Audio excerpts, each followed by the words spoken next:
Well, Keith, what a beautiful setting. I always like it when you incorporate water and hardscapes into a landscape design. Isn't it nice? It really brings it up to a different level. Now, we've covered an awful lot of plant material today, and we're talking about pruning in a dormant state. Now, are there any exceptions to the rule where you don't want to do it in the fall, but you want to do it in the spring, still in a dormant state? Right, and one of the specific ones would be roses. You don't want to prune it now because if you did, it would just die back a little bit farther than maybe what you want it to. They ripen off really, really late into the season, so these are still blooming even though we've had a couple of killing frosts.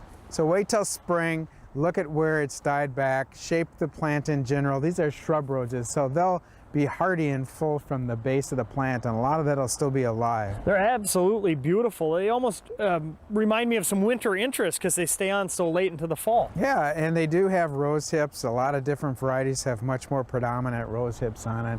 Nice for the winter interest, and that's the other thing that you don't want to prune in the fall, is something that would give you something interesting to look at in the winter.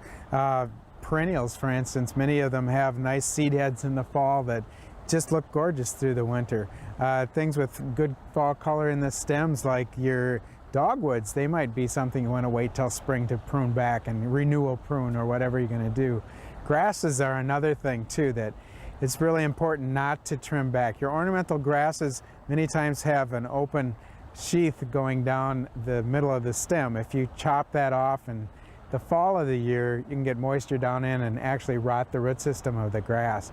So number one, leave it for a beautiful winter interest, and number two, leave it so you don't rot the root system of the plant, and trim it in early spring. So we're talking about roses, we're talking about plants with winter interest, and we're talking about grasses like these ones right here. Right, the beautiful Karl Forster reed grass, great through the winter time.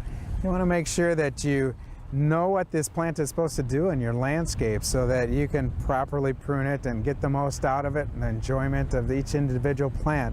So if you have any questions at all, make sure you talk to your local representative or feel free to call us here at the nursery.